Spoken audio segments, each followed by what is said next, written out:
Hello again, this is Zen Zen Shu, and if you love Go like I love Go, we are already friends. All right, this is third in a series of videos related to the smallest living shapes. And of course, if you've seen my previous ones, you know that what you see before you is a rearranged version of a very uh, prominent image of the 12 smallest living shapes. And again, as I mentioned in my other video, I rearranged the order of these on the board, uh, because because I thought there was a better way to lay them out to show the logic of the shapes and to visually see the way the shapes rhyme each other. And so what I'm doing here with the rest of these videos is talking my way through this rearrangement. So uh, let me just review again. We noticed that there are four and only four smallest living shapes for the corners, one for each corner. One, two, three, four. There are also four and only four smallest living shapes for the sides. One, two, three, four. And as it would be, it's also the fact that there are four, only four smallest living shapes that can live in the middle of the board. One, two, three, four. So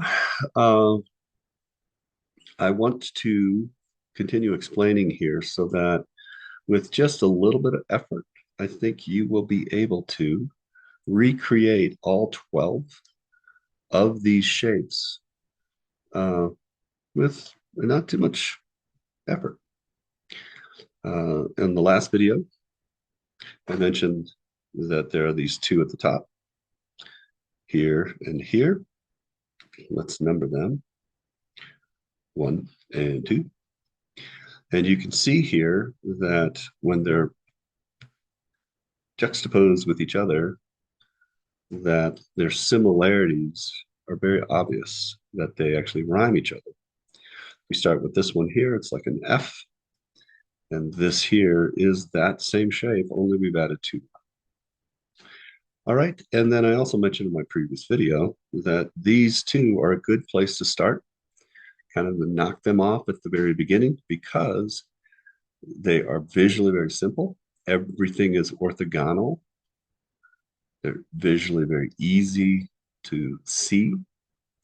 And also, these two are the only ones that are like each other. Um, Whereas we'll find other shapes that will be repeated over and over again in the 10 that remain. We'll never revisit these shapes. So it's good if we're working through these to go, okay, one and two, we know what they are, and we kind of lay them out and then move on, never to return to them, never to have to think of them again. Now, in this video, of course, eventually we got to talk about the other 10 that remain here. But I want to talk a little bit about the corners versus the sides versus the center. And if we just look numerically, for example, at this corner, then we'll call this corner the third group, one, two, three. We'll call this the fourth group, and we'll call this the fifth group. We will see that whatever shape they're in, they all share two similarities. They share the fact that they have two and only two eyes, right? But also, and don't be fooled by this, this is just an added marker because I'm in tool mode. So that's actually an empty space. But the other thing they have in common is that they require 6 stones. No matter what shape they're in, it's always going to total 6 stones. The corners only require, but do require 6 stones to live. And what we'll see here is that the side stones, we'll call this group 6. We'll call this group 7. and we'll call this group 8. These group 2, 6, 7, and 8 all have 8 stones. So the corners require 6, the sides require 8. And then, as you might guess, the ones in the center here all require 10. So 6, 8, and 10. So what we can do here is look at this one. We'll number this 9. We'll number this group 10. We'll number this group 11. And we'll number this group 12. And we'll get back to the order because basically the order here is what I'm going to suggest we should follow in trying to recreate these shapes. So what does that mean? Well, we would create shape 1 first, and then shape 2, and kind of knock those out of the way, as I said in the previous video, because we'll never revisit these shapes again. Then we go to this corner, and that corner, and this corner. And once we understand these shapes, we can then knock out these 2. And the final 4th of the 4 side groups.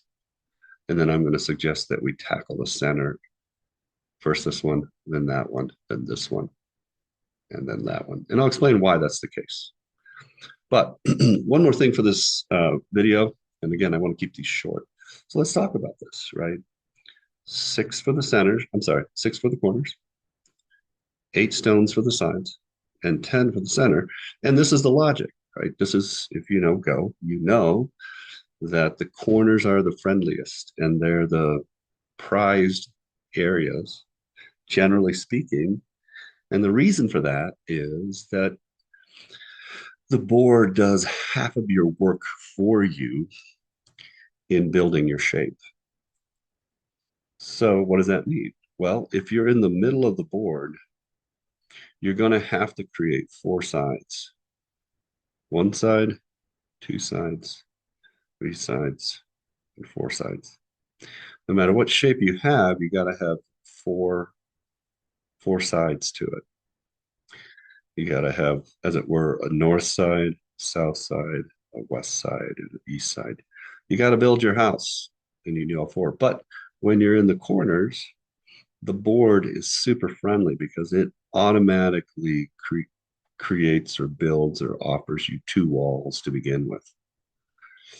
And then all you have to do is build 2. 1, 2. Same thing here. The board gives you 2 walls. And all you have to build is 1, 2. Same thing here. Same thing here. So the corners are super friendly because the board is helping you, saying, come to me, build your walls here. It'll be easy. And that's why it only takes 6. The sides, the board is still helping you, but it can only help you by giving you 1 of the walls. And so because it gives you 1 of the walls, you have to build 3. You got to build a north, a west, and a south in this case, and so forth. So we're going to see that then the shapes are going to be related to each other. The corners are going to be you could say, your root shapes. And as you go to the side, you're going to reproduce those shapes, but you're going to have to build another wall because the board won't provide that 4th wall for you. So if that sounds a little abstract, don't worry about it. It'll become clear. But basically, this explains, why 6 for the corners, because the board creates 2 walls for you. 8 for the sides, because the board still builds 1 wall for you. And then you're going to need 10 minimally to build 4 different walls in the center.